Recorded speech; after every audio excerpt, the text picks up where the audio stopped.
Waste. Have you heard the word waste? तो waste जो word है इसका मतलब होता है ऐसी चीज़ जिसका हम यूज़ ना करते हो। अब हम चलते हैं चैप्टर की ओर। Okay, once the Maharaja of Travancore ordered a grand dinner in his palace. South में एक प्लेस है, उसका नेम है Travancore. During study hold a pencil in your hand to underline new words और हार्ड वर्ड्स। तो एक बार ट्रेवनकोर एक प्लेस था, वहाँ के जो महाराजा थे, किंग, उन्होंने अपने पैलेस में ग्रैंड डिनर का आयोजन किया। In the afternoon, before the dinner, the Maharaja entered the kitchen to survey the dishes that had been prepared for the feast. और उसी दोपहर डिनर से पहले महाराज जो है किचन में एंटर होते हैं सर्वे करने के लिए कि आज रात में जो डिनर है, फीस्ट है, उसमें क्या क्या डिशेस बननी जा रही है। What are you going to do with all those vegetable scraps? He asked the cook. तभी महाराज जो है उनका जो नज़र है वो पड़ता है वेजिटेबल स्क्रैप्स से। स्क्रैप्स का मतलब लेफ्ट ओवर ऑफ वेजिटेबल और सब्जियों के छिलके। उस पर उनकी ध्यान जाती है तो वो कुक से पूछते हैं कि आप इन वेजिटेबल स्क्रैप्स का क्या करने वाले हो। He asks the cook pointing to the basket of scraps near the cook. ये बात महाराज जो है किंग पूछते हैं, आस्क करते हैं कुक से। वेजिटेबल की स्क्रैप से भरी हुई जो बास्केट है, टोकरी है, वो कुक के पास रखी होती है, उसकी तरफ पॉइंटिंग यानी इशारा करते हुए बोलते हैं। The cook replied, they are waste, we will throw them away. तो कुक जो है वो रिप्लाई करता है, अरे वो तो वेस्ट है ना, दे आर वेस्ट, वो तो वेस्ट है, हम उसको फेंक देंगे।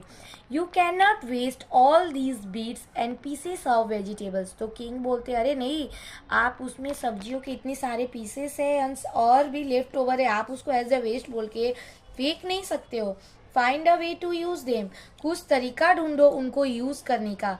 The Maharaja commanded sternly and walked away.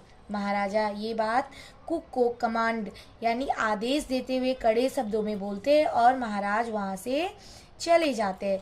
The cook was in a fixed and kept staring at the vegetable scraps for some time. ये जो वर्ड है इन अ फिक्स, इसका मतलब होता है ऐसे सिचुएशन में फंस जाना जिससे हम स्केप निकलने की कोशिश करते हैं।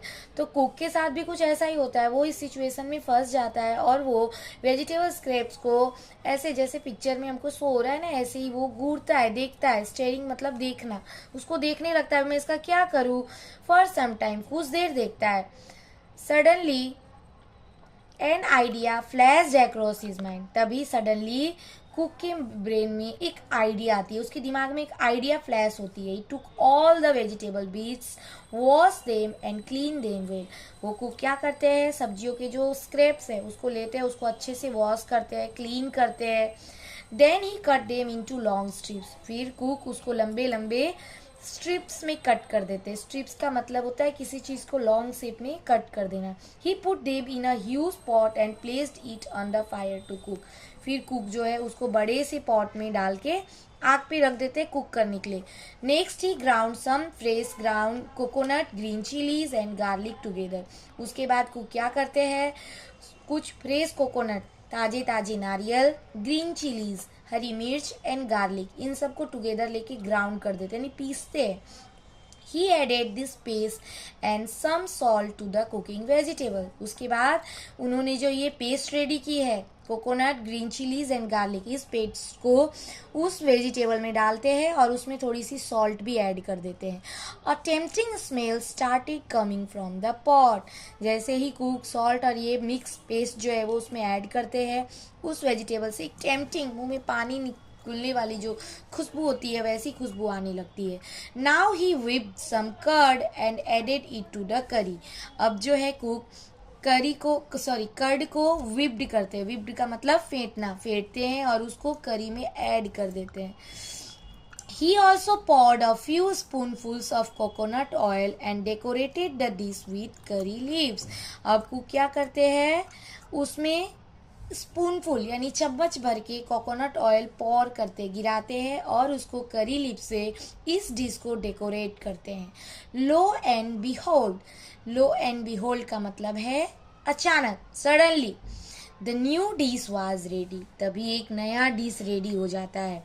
The cook serve this new dish to the guest and that evening. अभी जो कुक है उन्होंने जो ये न्यू डिश बनाई है ये उस इवनिंग को डिनर को सर्व करते हैं, परोसते हैं। Everyone was eager to know the name of new dish। उस फीस्ट में जितने भी गेस्ट आए होते हैं सभी लोग एकदम ईगर होते हैं। ईगर का मतलब होता है, the meaning of eager is curious, जिज्ञासु होना, किसी चीज को जानने की इच्छा। तो गेस्ट जो भी आए हैं they were very eager to know what was the name of this. The cook thought and thought, तो कुक सोचने में पड़ जाते हैं। ये is a picture of his thinking. Thought and thought then a name came to his mind. तभी suddenly cook के mind में एक नेम आता है। ही नेम्ड इट अवेल, और कुक अपने डिश का नेम रखता है avial. If you see picture, ये is a picture of this dish, it's avail. And here is a picture, cook is cooking in a huge pot। All of you pay attention and look properly। Avel became famous all over Kerala। अभी ये जो new dish बना है जिसको cook ने name दिया है avail, ये पूरे केरला में ये डिश बहुत फेमस हो जाता है and is now one of the dishes in the traditional Kerala feast. और अब ये केरला का एक ट्रेडिशनल डिश है जो कि वहाँ के फीस्ट में, ट्रेडिशनल फीस्ट में यूज़ होता है। ट्रेडिशनल डिश मतलब पारंपरिक खाना। अभी भी if you will visit Kerala आपको एक बार ट्राई करना चाहिए this dish. It's name is avial. And imagine it all came from a basket of waste. अभी आप इमेजिन करो कि ये जो डिश है वो बास्केट ऑफ वेस्ट यानी वेस्ट बास्केट से आया है। तो हमको किसी चीज़ का समझ नहीं होता है, हम क्या करते हैं उसको वेस्ट समझ के we used to throw it, but कोई भी चीज़ वेस्ट नहीं होता है। I hope you will like this video. Thank you.